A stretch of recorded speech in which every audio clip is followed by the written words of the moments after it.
Assalamualaikum warahmatullahi wabarakatuh. Hello everyone. In this occasion, I will explain about the material of grammar translation method. The first material will be delivered by me. Definition of grammar translation method. The grammar translation method is a method of teaching foreign language derived from the classical method of teaching Greek and Latin. In grammar translation method, students learn grammatical rules and then apply those rules by translation sentence between the target language and the native language.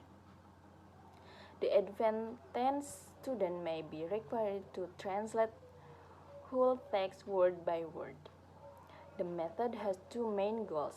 The first is to enable students to read and translate literature written in the target language, and then the future student general intellectual development. Okay, next about the function of grammar translation method.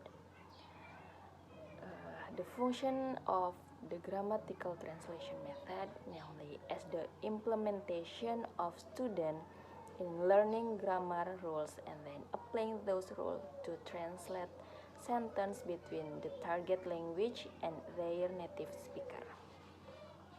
Okay, next about characteristic of GTM or grammar translation method.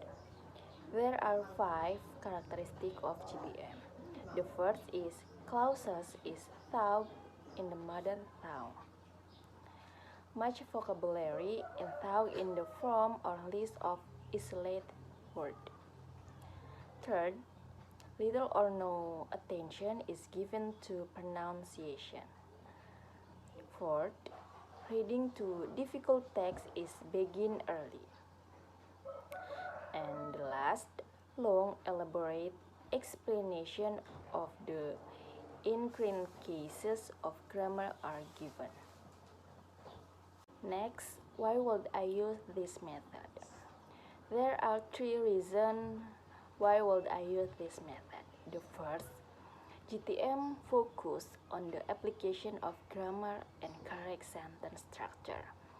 This is especially helpful in teaching students how to write and read in another language, allowing them to explore incredible words and phrases.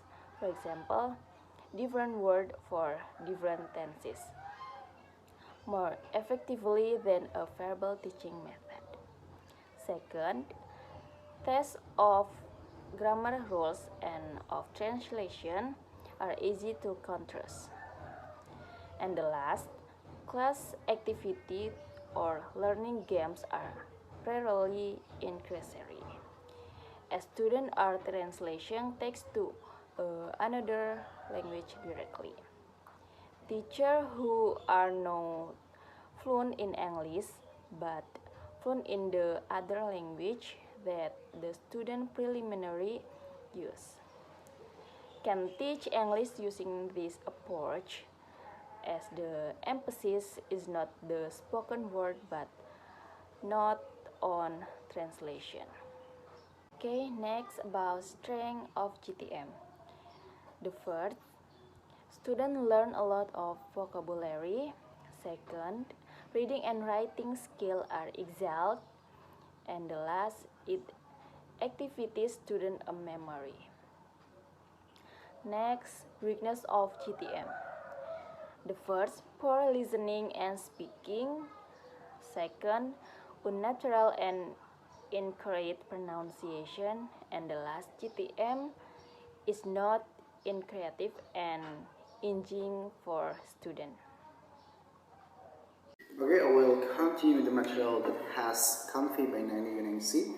The next is about grammar translation method in different points. The first, provide a change in learning a new language using textbook. Here make it easier for teacher to convey the material because the learning media is easily understood by students. Second, students can learn vocabulary not only in the target language but also in their mother tongues. Use of language is easier for students to understand because it uses the mother tongue. Okay, about traits. The first, it will be more interactive. Second, students might be not accustomed to translate word by word. Of course, it will make it a little difficult for students to spell the word and also has a weakness, where in the end student will take a long time to find the point conveyed. Next is practice of grammar translation method. The first, ask the student to take 5 vocabulary words from their favorite song and then translate it into English. Second, in teaching a particular lesson in grammar, ask the student to memorize the rules and they shall give their sentence as simple. Third, ask the student to take down their friends' conversation in their native language and then translate into English. Fourth, a student to write 10 verbs from the article essays to them, and then this shall give the synonym and antonym. Fifth, a student to memorize at least 5 words per day in English and give their native language equivalent. And the last, conclusion. Grammar translation method is one of the most effective methods that can be used to read and translate sentences that show grammatical rules to acquire English as a second language. Thus, it can be concluded that the grammar translation method is a teaching learning method that focuses on grammar and translation rules and is also a purpose grammar translation method. Okay, thank you for your attention. Assalamualaikum warahmatullahi wabarakatuh.